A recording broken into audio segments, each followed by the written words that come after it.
ఒక మనిషి నశించిపోవడానికి ప్రధానంగా 3 కారణాలు ఉంటాయి. ఎంత తపస్సు చేసిన వాడైనా, ఎంత తేజోవంతుడైనా ఈ 3 దోషములు అంటుకోకుండా చూసుకోవాలి. అందులో పరస్వానాంచ హరణం, వేరొకరి భార్యని అపహరించి తీసుకొచ్చి బంధించి ఉంచితే ఆమె శోకించి ఆమె కంటి వెంట పడుతున్న బాష్ప ధార నీటి చుక్కైనా దానిని మించిన అగ్నిహోత్రం ఉండదు. అది వంశాన్ని కాల్చేస్తుంది. మారీచుడు చెప్పలా, కళత్రాణి చ సౌమ్యాని మిత్రవర్గం స్తథైవచ యదీచ్ఛసి చిరం భోక్తం మాకృధ రామవిప్రియం అన్నాడు.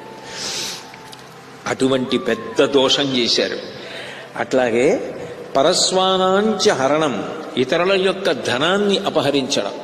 వద్దు వద్దు అని చెప్పిన అన్నగారు కుబేరుణ్ణి కొట్టడం, ఆయన పుష్పక విమానాన్ని అపహరించి తేవడం.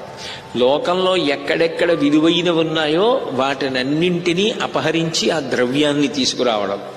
పరుల యొక్క స్త్రీలని అపహరించి తీసుకురావడం, వాళ్ళని స్పృశించడం, వాళ్ళని బంధించడం, వాళ్ళని బలాత్కరించడం.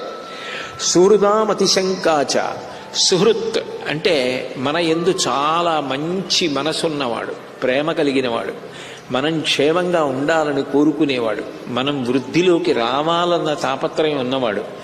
అటువంటి వాడి మీద శంక పెట్టుకోవడం.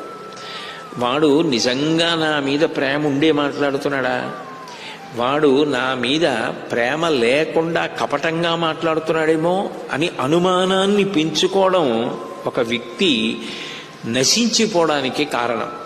ఈ 3 మీ నాన్నగారి యందు అన్వయం.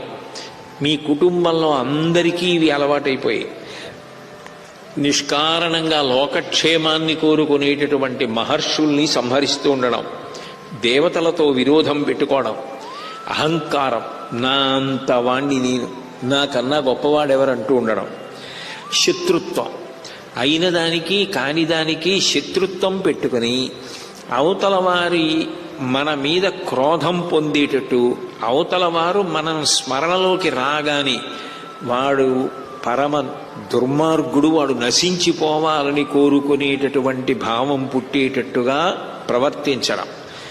ప్రతి వారు కూడా మిత్రులు కారు, శత్రువులన్న భావనతో ప్రవర్తించి వాళ్ళు ఎప్పుడూ మన అభ్యున్నతిని కోరుకోవడానికి వీలు లేనంత దూరం చేసుకోవడం, కలిసి ఉండకుండా చేసుకోవడం, ఇవన్నీ ప్రమాదకరం. విశేషించి ప్రతికూలత్వం. ఏదైనా ఒక మంచి మాట చెప్దామన్నా అసలు వినకపోవడం, ఇవన్నీ కలిపి ఒక వ్యక్తి నాశనానికి కారణమవుతాయి. కానీ ఒక